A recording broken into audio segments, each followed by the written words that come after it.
Olá, seja muito bem-vindo a mais um episódio do seu Conscicast. E o nosso conteúdo de hoje vem de encontro ao Novembro Azul, um mês dedicado à conscientização sobre o câncer de próstata e a importância dos cuidados com a saúde masculina. A gente vai abordar aqui os principais fatores de risco, as maneiras de prevenção, também a importância de um diagnóstico precoce. Se cuidar é um ato de amor com você mesmo e com quem está aí do seu lado. Fique com a gente e saiba mais sobre a adoção de práticas simples e que podem fazer toda a diferença na sua saúde. E para bater esse papo com a gente, nós convidamos o Dr. Filemon Silva Casafus. Dr. Filemon, que honra, viu? Um prazer tê-lo aqui no Conscicast. Obrigado, Ricardo. Obrigado à produção da Conscicast pelo convite e pela oportunidade de falar. Esse tema é muito interessante, eu gosto de falar. O Movimento Novembro Azul nasceu na Austrália e nasceu com as ideias, né, de levar essa conscientização, né, de levar informações e levar ao homem a entender a questão da necessidade de cuidar da saúde, principalmente focado à próstata, que existe muito tabu que ronda esse tema, né? O homem é muito preconceituoso ainda, e muito mais na época em que nasceu a ideia do Movimento Novembro Azul na Austrália. Mas muito obrigado pelo convite. Dr. Filemon, bom, você falou, o movimento nasce na Austrália lá em 2006, 2008 chega aqui no Brasil e de lá para cá, de 2008 para cá, então, para a gente começar esse nosso bate-papo. O senhor acredita numa crescente conscientização, né, em busca principalmente da informação dessas pessoas frente a um tabu que continua persistindo? Sim, Ricardo. A conscientização, a campanha de conscientização realmente aumentou, né, fez aumentar o número de homens que procuram o serviço médico de uma forma geral e principalmente o urologista, né, as consultas urológicas. Mas ainda a gente está muito longe de atingir os números das mulheres. As mulheres procuram muito mais o serviço de saúde, são mais conscientes em relação à prevenção e cuidado da saúde. Mas é evidente o número crescente, isso a gente pode relacionar e agradecer muito às informações, ao jornalismo, né, e às instituições como aqui a Consilig, que está promovendo esse tipo de bate-papo. Então, eu acho que é importante, há um número crescente, mas como eu já disse, ainda o nosso número, o número masculino, está aquém dos números femininos em relação a consultas médicas. E essa conscientização frente a um tabu que ainda leva muitos homens a desviar de uma clínica e procurar informação. Como que isso está acontecendo atualmente na nossa sociedade? O homem tem esse tabu por conta do exame de toque, por conta do procedimento de ficar ali, né, nu perante ao médico. Conta um pouco desse tabu que acomete, né, a classe masculina até os dias de hoje. Sim. De fato, o toque de próstata é um exame invasivo, né? Um exame invasivo não doloroso, é super rápido, mas é invasivo, e a própria sociedade urológica do mundo inteiro se preocupa com isso. Mas a gente tem que entender que faz parte do exame físico. É como as mulheres demoram muito mais. O exame físico na mulher, o exame ginecológico, é muito mais demorado e muito mais invasivo, né? É mais frequente. Tem mulheres que fazem a cada 6 meses o exame ginecológico com coleta do Papa Nicolau. O homem faz o toque de próstata, a gente faz o toque de próstata nos homens em menos de 10 segundos. Isso quando a gente demora muito a atingir 10 segundos. Então é um exame rápido, embora um pouco invasivo. O homem ainda, principalmente o homem brasileiro e latino-americano, tem esse tabu e um pouco questão de que acha que vai perder masculinidade, de que vai ferir a masculinidade. Então ele não procura por conta disso. Mas uma coisa eu posso falar: a gente tem individualizado as avaliações em relação tanto à coleta de PSA quanto à realização do toque de próstata. Então, a gente tenta identificar os fatores de riscos. Nós seguimos as recomendações, as diretrizes, tanto as diretrizes brasileiras, a americana, a europeia, que são as 3 diretrizes que a gente mais segue. Né? Dentro das diretrizes brasileiras, nós temos principalmente a Sociedade da Urologia, né? Da Sociedade Brasileira de Urologia, e menos o que o INCA recomenda. Né? A Sociedade Americana de Urologia é da Sociedade Americana mesmo, da Associação Americana de Urologia, né? E a europeia. Então, as 3 diretrizes, né, essas 3 principais diretrizes norteiam, recomendam algumas especificações. Então, certo. A gente tenta identificar fatores de risco e, em alguns casos, a gente até omite o toque de próstata, mas isso tem que ser decidido entre o médico e o paciente. De acordo à presença ou ausência de fator de risco. Então, tem casos em que a gente faz todo ano o toque de próstata, além do PSA, e em alguns casos a gente faz a cada 3 anos. Né? Embora a recomendação seja fazer todo ano, a partir dos 50 anos de idade para todo mundo e 45 de idade quando tem fator de risco. Mas a gente vai saber mais sobre esses exames de rotina e a partir de que idade, então. Vamos falar do toque, mais do toque retal, do PSA. Mas para a gente, então, dar o pontapé nesse nosso bate-papo, fala um pouquinho do câncer de próstata, Dr. Filemon. Quais são, então, as suas principais causas? O câncer de próstata é a segunda patologia maligna mais comum em homens. Só é menos comum que o câncer de pele, principalmente o câncer de pele não melanoma, né? O carcinoma basocelular, que é um tipo de câncer não tão agressivo, né? E que normalmente, sendo retirado, se resolve. Né? E entre os órgãos sólidos, é o câncer mais comum no homem. Então, se não me engano, é o 3º ou 4º que mais mata o homem, né? Mata menos que o câncer de pulmão, câncer de intestino, e depois já é o câncer de próstata, 3º câncer que mais mata o homem. Então, relacionado ao envelhecimento, relacionado à hereditariedade, então se tem algum familiar que tem câncer de próstata, aumenta a chance daquele homem que tem na família algum antecedente com histórico familiar e também os afrodescendentes. Então, isso que eu ia perguntar, a raça também contribui? Como é que é a questão da raça, a idade, né, o próprio histórico familiar? Isso daí, a pessoa precisa ter esse entendimento e buscar esse controle meio que anual, é isso? Isso, exatamente. Os 3 principais, na verdade, são 2 principais fatores de risco. Né? O terceiro seria a idade. Nós temos o histórico familiar de câncer de próstata, a afrodescendência e idade acima dos 50 anos de idade, que são os 3 fatores que aumentam a chance de um homem ter câncer de próstata.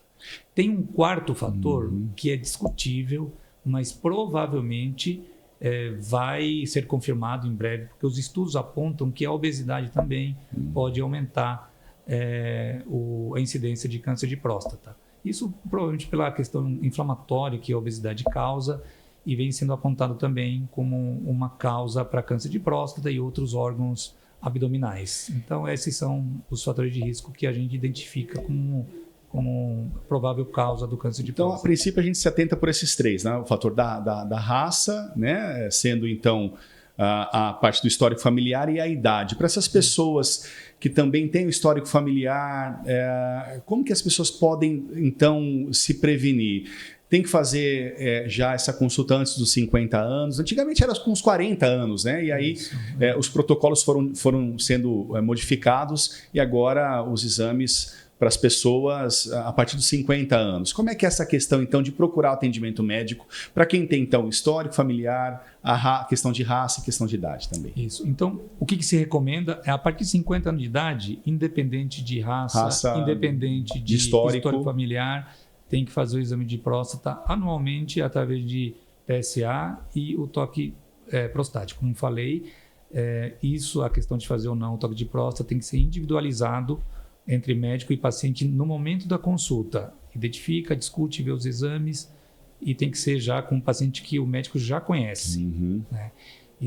Mas fora isso, a partir dos 45 anos de idade, quando a gente identifica algum fator de risco, como a afrodescendência e histórico familiar. Não existe ainda uma prevenção para o câncer de próstata. O que nós tentamos fazer é um rastreamento para a detecção precoce do câncer de próstata. Então, como não existe... É uma doença silenciosa? É uma doença doutor? silenciosa. Não tem, de uma forma geral, não tem que se esperar um sintoma do câncer de próstata, porque o câncer de próstata comumente nasce na periferia da próstata. E a uretra, que é o canal que esvazia, que por onde passa a urina, passa no meio da próstata. Então, até chegar na uretra, ou chegar a comprimir a uretra, um câncer de próstata, vai demorar muito e já será tarde para um tratamento eficaz. E claro que assim, uma coisa também que é bastante, pela idade, né, pela faixa etária em que acontece o câncer de próstata, o homem também pode ter hiperplasia de próstata. Mas uma coisa não tem relação com a outra, ou pelo menos não tem estudo. Que seria a hiperplasia de próstata? A hiperplasia de próstata é uma coisa também comum em homens a partir dos 50 anos de idade, mas é um processo benigno, que leva ao crescimento da próstata. Né? Isso sim faz comprimir a uretra, o canal da urina, e aí pode criar dificuldade para urinar. Né? Mas isso não é câncer de próstata. É uma que pode acontecer de forma concomitante, mas não é câncer de próstata. O câncer de próstata se detecta através de rastreamento com toque e PSA, e a partir daí, se houver alguma alteração, se faz a biópsia de próstata ou uma ressonância de próstata. E aí, então, a gente vai para os exames de rotina, né? O PSA, o toque prostático e também, que são os tradicionais que a gente conhece. Há algum outro tipo de detecção que se faça também, além desses dois tradicionais? Sim. O rastreamento inicial se faz com PSA e toque de próstata. Muitos perguntam isso aí, até creio eu que vai ser perguntado isso quando for publicado o podcast. Por que já tem ultrassom, já tem exames tão modernos e se faz o toque de próstata ainda?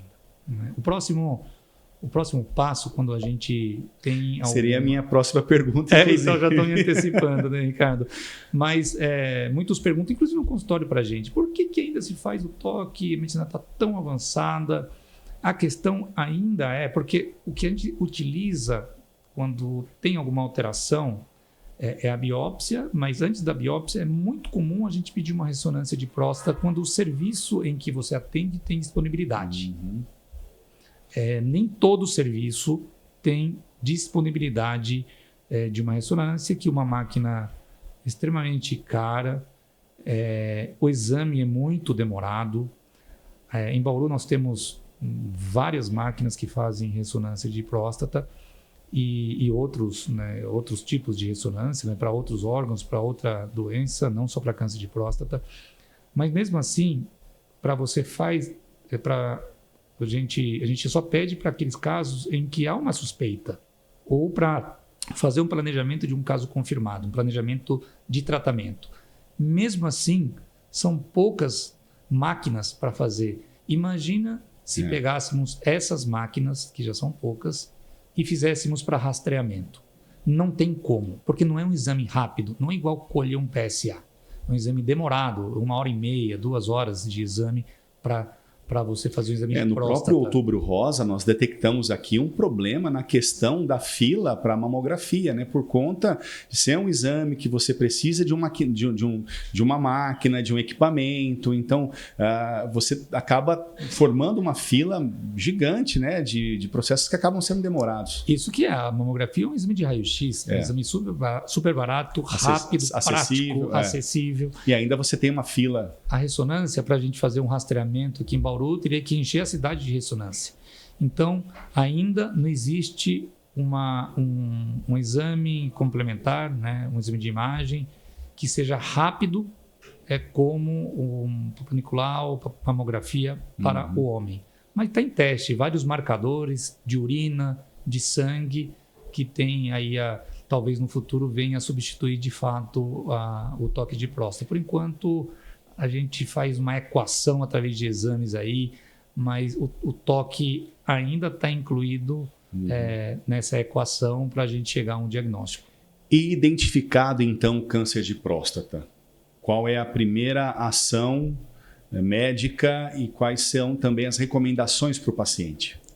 O câncer de próstata é uma doença muito heterogênea, o que significa que tem aqueles cânceres que são menos agressivos e outros cânceres que são mais agressivos. Então, para aqueles cânceres, se a gente usar uma classificação que chama ISUP, esse ISUP ele classifica o câncer de próstata em relação à sua agressividade. Então, vai de grau 1 a grau 5. Então, grau 1 seria aquele câncer de próstata menos agressivo e o grau 5 seria o mais agressivo. O grau 1, se a gente, em repetidas biópsias, confirmar que realmente não existe um grau mais avançado, e conversando, sentindo que o paciente pode aguentar a ansiedade de ficar com aquela doença, podemos propor para o paciente que ele pode apenas acompanhar através de exames. E esse grau pode estacionar ali no grau 1, grau 2 ou não existe isso? O que aparentemente acontece é que aquele grau 1 ele não evolui para grau 2, ele nasce e morre com grau 1. O cuidado que o urologista tem que ter no momento de diagnosticar um paciente com grau 1 é ter a certeza de que não tem um grau 2, um grau 3, 4 ou 5 naquela próstata. Isso não é uma tarefa fácil, tá? Porque você pode estar pegando um câncer mais agressivo e caracterizá-lo como um câncer menos agressivo. Ou seja, você está vendo um lobo em pele de... Aliás, um cordeiro disfarçado de lobo. Um lobo disfarçado de cordeiro. É isso que eu estou querendo falar. Algo menos agressivo, mas no fundo você tem algo mais agressivo. Então, um cuidado tem que se ter. Isso exige compreensão do urologista. Também exige que se tenha disponível exames complementares, como a própria ressonância e a possibilidade de você repetir biópsia naquele paciente.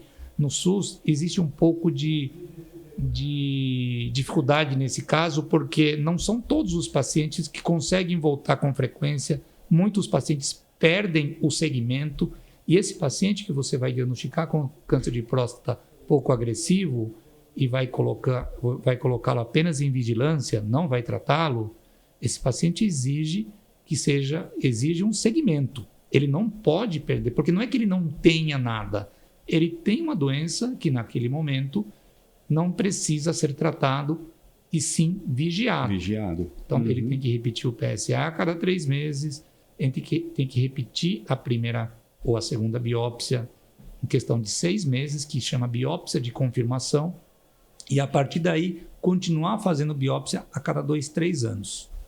Se puder fazer a ressonância uma vez por ano, ou também a cada 2 anos seria importante. Mas esse paciente tem uma doença que, a princípio, pode ser seguido. Então, essa primeira forma de abordar o paciente com câncer de próstata chama vigilância ativa. Os casos mais graves podem ser tratados com cirurgia, com radioterapia ou radioterapia, né? Os outros tipos de tratamento que tem, o chamado ablação ou raifo, nós não temos ainda de uma forma geral disponível, nem no serviço privado, nem no serviço público. Ainda está restrito de forma experimental em alguns serviços. Tá? Então, não está sendo utilizado na parte clínica. Eu vou falar ainda sobre esse alcance, né, sobre os caminhos pelo sistema público de saúde. Você citou algo muito importante, né, de saber qual é a estrutura que o SUS oferece para o tratamento, desde a detecção ao tratamento. Mas eu queria saber sobre se a pessoa, então, precisa retirar a próstata. Causa algum malefício para a saúde do homem? Conta um pouco para a gente de uma ação, né, que seria uma ação drástica, se a radioterapia não surge efeito, se outros tipos de tratamento não surge efeito e precisa, sim, então, a retirada da próstata. Como é que é essa questão, doutor? Quando a gente recebe um paciente ou faz um diagnóstico de um paciente com câncer de próstata que merece tratamento, nós colocamos como opções a radioterapia, né, para aquele grau 2, que é uma agressividade intermediária. Você pode conversar com o paciente, mas, de uma forma geral, para aqueles pacientes mais jovens, a gente oferece cirurgia como primeira opção. Isso tem uma razão, porque se você iniciar o tratamento com radioterapia para um paciente jovem, esse câncer, todos os cânceres, de uma forma geral, quando tratados, eles têm a possibilidade de recidivar ou de voltar. Mesmo muito bem tratado, isso pode acontecer. Se você tem uma recidiva depois de uma cirurgia, você pode fazer com tranquilidade uma radioterapia. Se você fizer uma radioterapia como tratamento inicial, é mais difícil fazer a cirurgia depois. Não é impossível, mas fica mais difícil porque você perde planos cirúrgicos, né? Os órgãos ficam mais aderidos, a próstata fica mais aderida à bexiga, ao reto, então acaba criando uma dificuldade na dissecção, isso acaba complicando mais o pós-operatório, gerando mais impotência, gerando mais incontinência urinária. Então, é por essa razão que nós, para pacientes mais jovens, que têm uma expectativa de vida ainda grande, a gente oferece primeiro como tratamento inicial a cirurgia e, se houver uma recidiva, a partir daí a radioterapia e a hormonoterapia, né, que é uma terceira linha de tratamento para esses casos.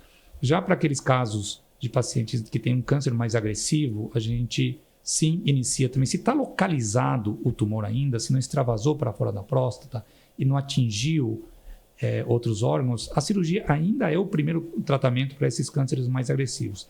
Mas tem que deixar claro para o paciente que ele pode vir a precisar de um tratamento adicional, o que a gente chama de tratamento multimodal.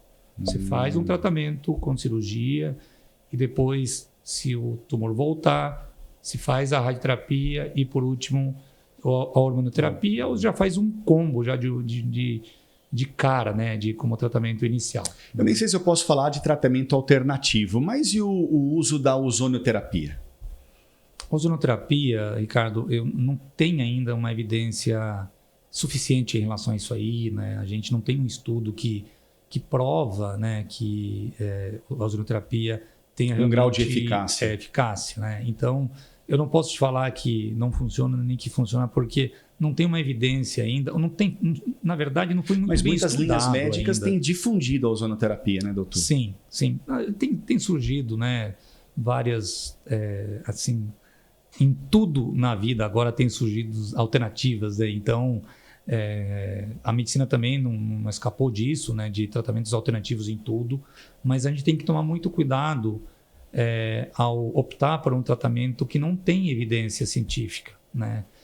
A medicina e outras ciências evoluíram através de evidências, né? E muitas vezes a medicina mesmo se corrige através de evidências, mas a gente segue as evidências. Por enquanto, eu não posso te falar que uma ozonoterapia ou outro tratamento alternativo tem evidências suficientes para serem adotados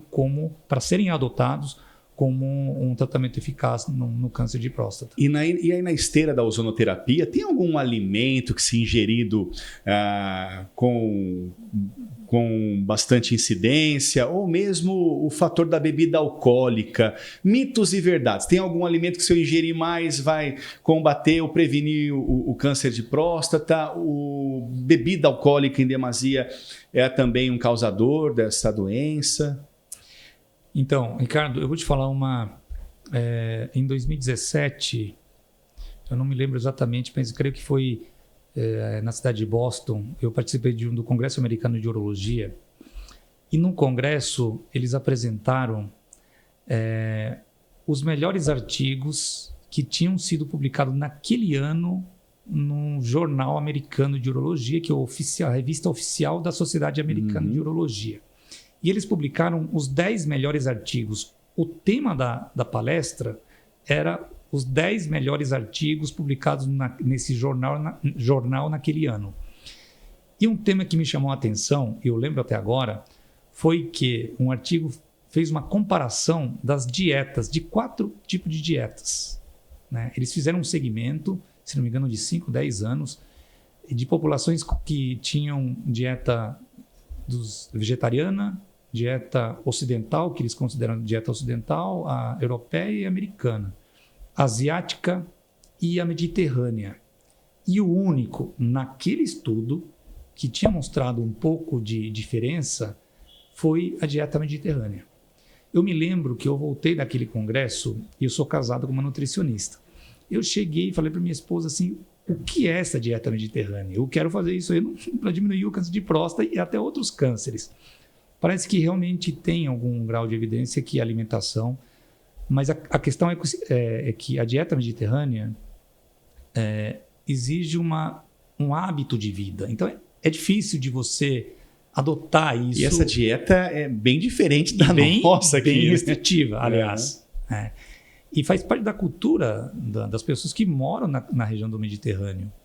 Então, não é fácil. Mas o fato é que, assim, isso trouxe à luz que a dieta também faz parte do tratamento. E talvez seja a única coisa que a gente pode fazer para prevenir não só o câncer de próstata, mas também outros cânceres. Isso sim, porque para a gente diminuir a obesidade, que, como já tinha falado aqui, aumenta a inflamação abdominal, né? Aumenta não só os cânceres, aumenta a incidência de câncer de próstata, câncer de rim, câncer de intestino, câncer de pulmão e câncer de mama nas mulheres. Mas também aumenta as doenças cardiovasculares, que são doenças bastante comuns, né? Bastante incidentes. Então, adotar um estilo de vida saudável sempre é importante, não só para o câncer de próstata, mas também para outras doenças. Para a nossa longevidade, na verdade. Então, parece que tem outro estudo também relacionado à dieta, que comparou japoneses que continuam morando no Japão e japoneses que migraram para os Estados Unidos. Eles viram que os japoneses que migraram para os Estados Unidos tiveram mais câncer de próstata do que aqueles que ficaram. Então, isso provavelmente está relacionado ao hábito de vida mais estressante, né, a alimentação americanos do que daqueles japoneses. Então, aí há sim algum grau de evidência, embora é uma questão que ainda tem que ser bem estudado, ou melhor estudado, mas parece que a dieta e o estilo de vida saudáveis, né, favorecem a longevidade e diminuem não só o câncer de próstata, como outros cânceres também. Como que é a questão emocional, doutor? Principalmente na questão de quem busca a informação, recebe diagnóstico, inicia o tratamento. Não é um tratamento rápido, é um tratamento que demanda um tempo, ou exames serão feitos ao longo desse caminho, né? E tem a questão também emocional do paciente. Como que isso é tratado, doutor? Hoje de manhã, antes de vir aqui, eu atendi 2 pacientes apenas. Cada consulta demorou mais de 1 hora, mas tem uma razão para isso. Um recebeu o diagnóstico de câncer de próstata. Hoje entreguei na mão para ele o laudo da biópsia. E o outro recebeu a suspeita de um câncer de próstata e a necessidade de fazer uma biópsia para confirmar ou descartar a presença do câncer de próstata. O primeiro paciente que ele recebeu o diagnóstico de câncer de próstata, você percebe que ele, nos 5, 10 minutos depois que você informa o paciente que ele está com câncer de próstata, ele não capta a sua mensagem. Você pode falar, explicar para ele o tratamento, explicar para ele o diagnóstico, mas ele fica... ele inerte ali. Ele inerte. Ele não capta, ele não acaba absorvendo o que você está falando para ele. Então, isso é uma primeira questão que a gente tem que prestar muita atenção. Esse paciente, geralmente, se você não tomar cuidado, ele não entendeu, vai falar tudo errado, né? E é muito comum esse paciente sair do seu consultório e já ir procurar outro médico para confirmar. Tem uma segunda opinião. Ele entra numa fase de negação, que, aliás, ele é o direito do paciente também procurar uma segunda opinião, mas ele sai do seu consultório falando, não é possível. Ele sai comigo negando. Não. Né? Não é possível que eu tenha isso. Né? Então, existe essa fase de negação, tem que fazer um retorno precoce, mas tem um impacto muito grande, não só o câncer de próstata, em qualquer tipo de câncer, porque o paciente acha que ele vai morrer, né, num primeiro momento. E isso a gente tem que deixar muito claro também, que o câncer de próstata, embora seja frequente no homem, não é tão mortal quanto os cânceres de pulmão, principalmente quando você pega na fase inicial. E daí a importância de você detectar precocemente a doença. Né? Aquele paciente que vem fazendo o tratamento, ele talvez não previna o câncer, porque até agora é imprevenível, mas ele pode detectar, se ele vai ter o câncer, ele tem que detectar esse câncer na fase inicial, em que a chance de cura ultrapassa os 90%. Então, a maioria dos cânceres são curáveis com as formas de tratamento que nós temos disponíveis agora, e quando o tumor recidiva depois de uma cirurgia ou depois de uma radioterapia, tem infinitos tratamentos ainda agora. Eu até gostaria de falar em algum momento, sobrar um tempo para nós, de uma pesquisa brasileira que está sendo comentado, isso está circulando no WhatsApp. Ontem mesmo um amigo meu me perguntou se isso era verdade. É uma pesquisa... Não, vamos falar sobre isso. É uma pesquisa verdadeira, né? Porque agora o tratamento de câncer de próstata se faz inicialmente com radioterapia, com cirurgia, muito medo ainda em relação a isso. Você tinha me perguntado do SUS, né? O SUS dispõe de tratamentos super eficazes, né? Nós podemos falar e a porta de entrada é a UBS. Ainda, sim, claro. A UBS faz o rastreamento, enfim, essa é a porta de entrada para o tratamento. E manda para o médico, para o ambulatório médico de especialidade, que é o AME, né? Você pode ter certeza que nós temos excelentes médicos especialistas. E a rapidez desse processo, doutor? Não costuma demorar, principalmente quando a questão é relevante. Então, se o médico da UBS detectar e priorizar e pedir prioridade, não costuma demorar. Então, isso aí não costuma ser tão demorado assim. E eu considero, no meu ponto de vista, é eficaz. Então, o ambulatório médico de especialidade faz a biópsia rapidamente e já encaminha para o estadual para fazer o tratamento definitivo. Então, o SUS em Bauru tem o seu caminho e você pode ter certeza que são profissionais qualificados que fazem essa triagem no AME. Mesmo o tratamento preventivo, os exames de rotina. Sim, sim. Né? Porque a UBS faz o rastreio inicial, quando tem suspeita, já manda para o ambulatório médico de especialidade. Lá, eles fazem o diagnóstico e já propõem o tratamento e encaminham para o tratamento final. Né? Então, mas voltando... pesquisa, eu queria falar dessa pesquisa brasileira. Nós temos o tratamento, portanto, a radioterapia, a cirurgia, as hormônios-terapias agora que vieram, tem avançado muito no tratamento do câncer de próstata. Essa pesquisa que vem circulando aí nas redes sociais é uma pesquisa, se não me engano, é Instituto Nuclear de Pesquisa, eu não me lembro, INEP, é isso? Não me lembro o instituto, né? Mas vem desenvolvendo isso já há décadas. Não me lembro o líder de pesquisa, faz tempo que eu li essa matéria. E o ano passado ele foi aprovado pela FDA, que é o órgão americano, a agência reguladora, né, de pesquisas da área da saúde, para testes clínicos. Como vocês sabem, todos os estudos passam por testes clínicos, tanto no Brasil quanto fora do Brasil, principalmente nos Estados Unidos, onde essas pesquisas são rigorosíssimas. E atualmente essa pesquisa está na segunda fase, mas ainda eles chamam de... Está circulando como vacina isso nas redes sociais. Não é uma vacina, é um imunoterápico. O imunoterápico vai ser um tratamento para aqueles pacientes que estão em fases mais avançadas da doença. Então, não é para uma fase inicial. Para aqueles pacientes que não têm mais tratamento, que passou por todos os tratamentos disponíveis, seria um próximo passo. Pelo menos num primeiro momento. Nós não sabemos qual vai ser o desenlace da pesquisa.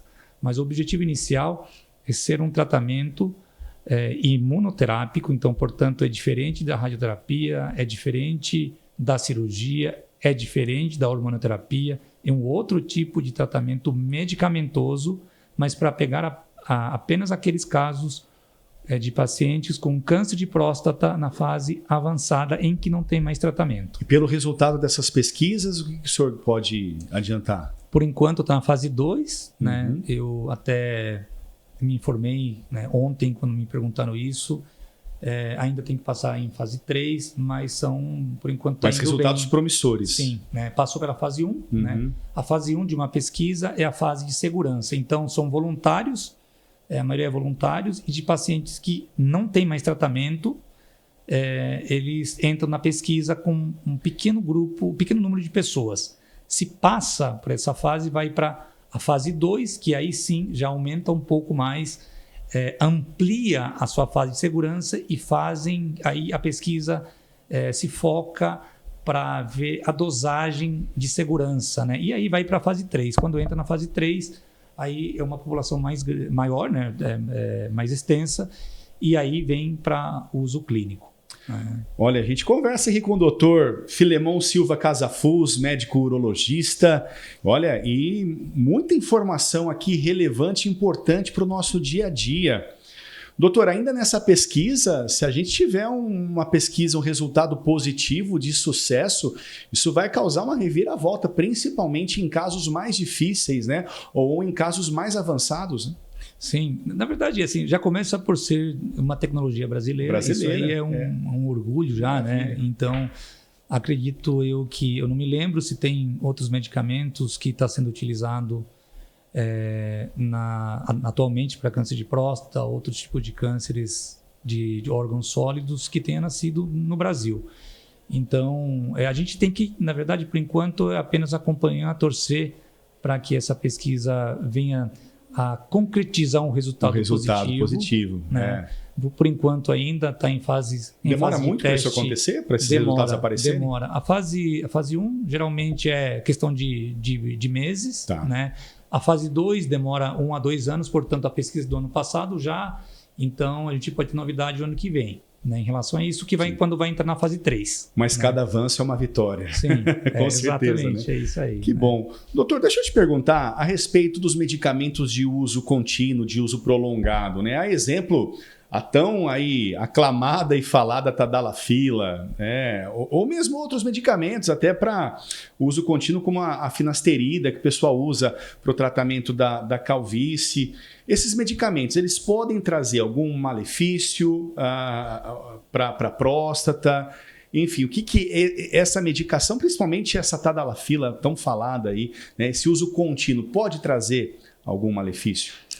Não, esses dois eu vou comentar com cada um deles, mas eu falei só esses dois, mas de repente eu gostaria algum outro tipo também de falar de um terceiro, até uma terceira moda aí do uso de anabolizantes e de hormônio. Aí o pessoal está usando de forma até indiscriminada, em alguns casos é importante a gente falar um pouco sobre isso também.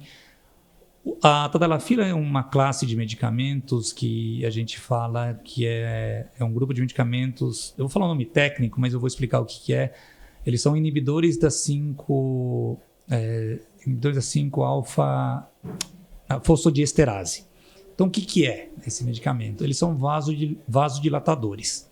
Tadalafila, que é o Cialis, o nome original, né, o nome de referência, e a sildenafila, que o nome de referência original é o Viagra. São medicamentos semelhantes. O Viagra foi o primeiro medicamento, é da Pfizer. Ele nasceu,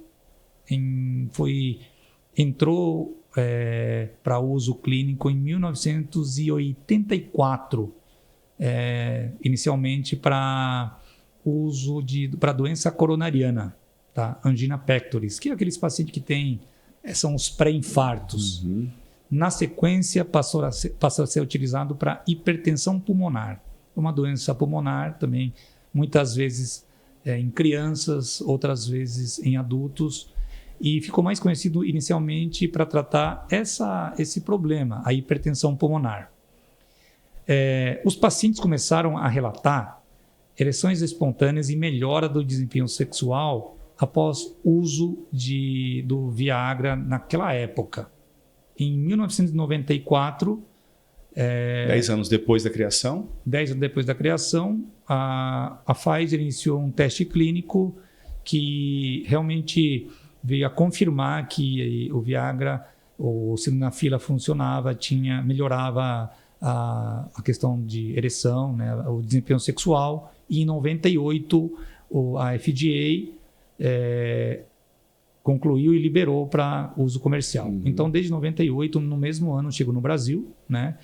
E logo depois, 3 anos depois, veio o Cialis, né, que é o Tadalafila.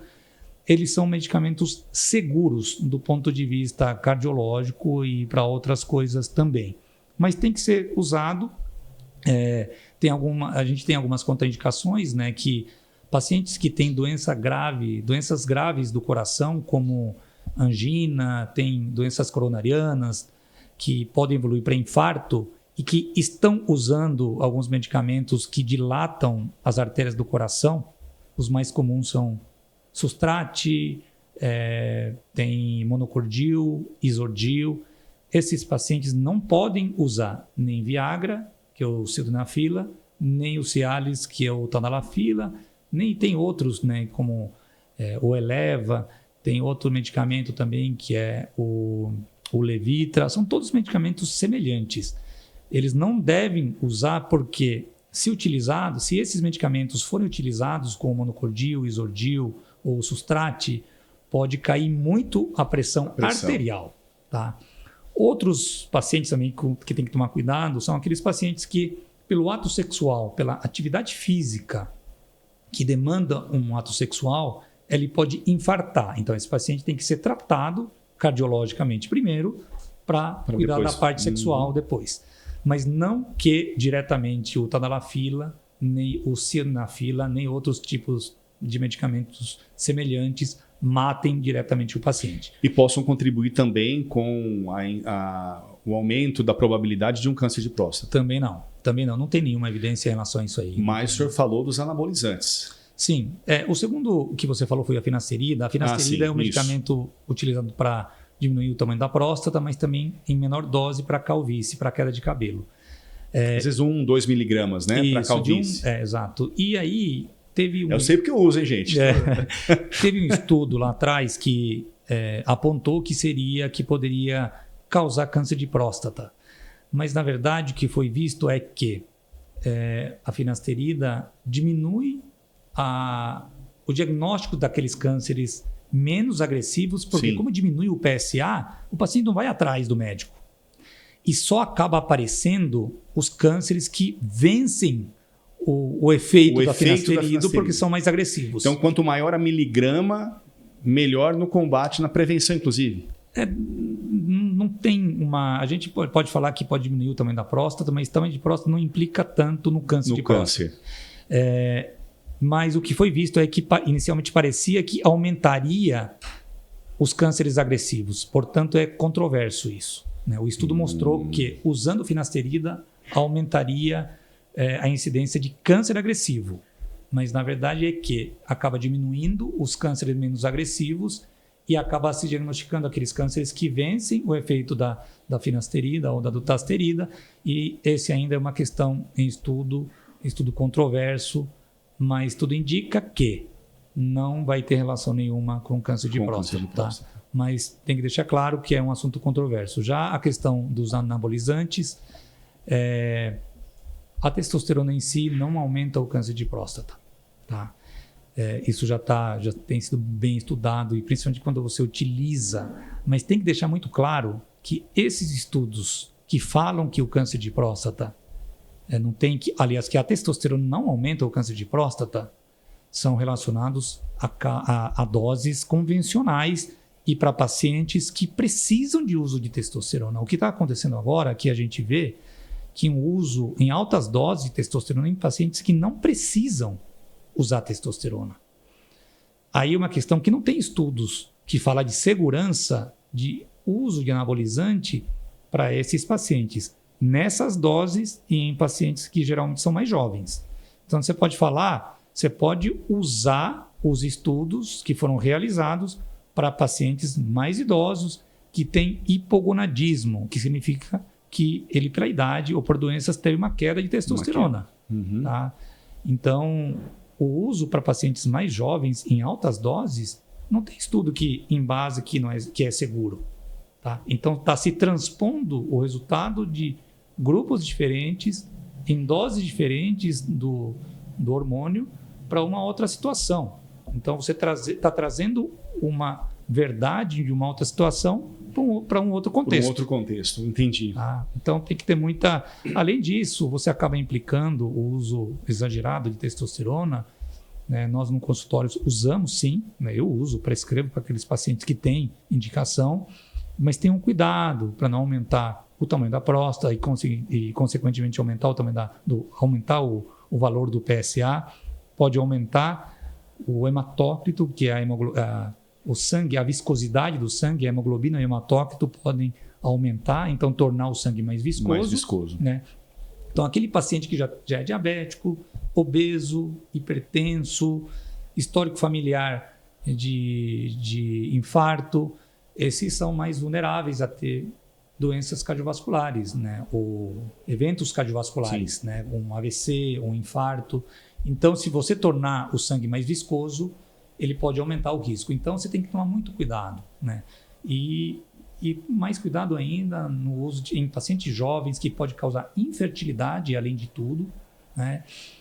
Estamos falando de pacientes jovens que podem não ter ainda uma prole constituída, não tem filho ainda, né? E em doses altas, muito elevadas, né? Então, a minha recomendação para isso é muito cuidado. Olha, doutor, vamos falar sobre o histórico, por exemplo, de pessoas que têm histórico de inflamações, as hemorroidas, por exemplo. Essas pessoas, elas podem fazer exames de toque sem risco de piorar essas lesões. Para as pessoas, o sexo anal, por exemplo, também tem algum problema em relação a isso, na questão da próstata e na questão também do exame? Tá. Não, nenhuma dessas coisas tem implicações na realização do exame, a menos que se você tiver, por exemplo, uma fissura anal, né? Se você tem uma trombose hemorroidária, que a gente fala que é uma hemorroida externa, que o paciente está com dor na região anal, você não tem condições de fazer um toque de próstata, né? Então a gente encaminha para o tratamento para um proctologista primeiro, ele retorna com a gente, né? Então, mas também sexo anal não tem nenhum problema, desde que não tenha nenhuma lesão, não tem fissura, não tem outro tipo de lesão que possa causar mais dor ou acabar restringindo a eficácia do nosso exame. Então, eu em particular prefiro que o paciente esteja em boas condições para fazer um bom exame e para que ele não precise repetir o exame.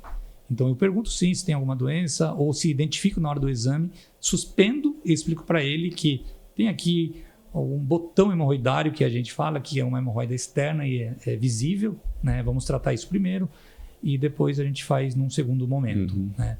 Mas não há restrição a princípio, apenas tratar. Já em relação à questão de sexo anal que você me perguntou, não tem restrição desde que não tenha nenhuma fissura, outro tipo de lesão na região perianal. Tá certo, olha, a gente conversou com o Dr. Filemon Silva Casafus, médico urologista, e para a gente então encerrar esse nosso bate-papo, primeiro agradecer a sua presença aqui no Consicast e uma mensagem para aqueles homens que estão nos assistindo, nos ouvindo pelo Spotify, pelo canal do YouTube, pela comunidade também da Consilig de 4.000 colaboradores, e que ainda tem esse tabu de não procurar o atendimento, seja esse atendimento para uma detecção precoce, um atendimento de rotina. A mensagem do médico Dr. Filemon para essas pessoas. Por favor, doutor. O Ricardo, eu gostaria de falar primeiro da importância, né, do homem procurar o urologista. Isso eu tenho visto também que alguns colegas não especialistas olham o PSA e já há alguma alteração, eles se baseiam apenas no valor de referência, tem que tomar muito cuidado em relação a isso. Então, aos homens, vão ao urologista, aos urologistas e procurem um atendimento, façam uma avaliação, que o câncer de próstata embora ainda não seja totalmente prevenível, se detectarmos em sua fase inicial, nós podemos ter um alto índice de cura. Tem várias formas de tratamento, como nós conversamos aqui. Claro, né, vocês vão ver que se vocês acessarem qualquer Instagram de médico urologista de Bauru, que aqui em Bauru nós fazemos cirurgia robótica, então isso eu tenho que falar, porque nós temos aqui em Bauru. Bauru foi a primeira Unimed de Bauru, Unimed do Brasil, que comprou a plataforma robótica. Nós temos aqui o XI, que é o mais moderno, mais novo que se tem na América Latina. Nós fazemos também.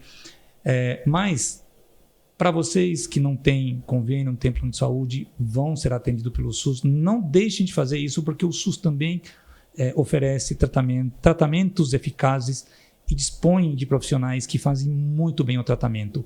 Escolham bem apenas o profissional que vai tratar de vocês. Isso é mais importante do que a tecnologia. Então, mensagem que eu deixaria: câncer de próstata é comum em homens, principalmente acima dos 40, 50 anos de idade. é uma doença altamente curável, se detectado em sua fase inicial. Tem várias formas de tratamento, esse tratamento tem que ser individualizado com o médico, e para escolher o tratamento, vai fazer o tratamento, escolham um médico que tenha experiência. Fundamental. Mais importante do que escolher a técnica, se vai fazer por robô. Claro que se você colocar tecnologia, sempre é bom na mão de uma pessoa que tem experiência. Mais do que a tecnologia, a importância é você escolher bem o seu médico, escolher um médico que tenha bom senso e que tenha experiência.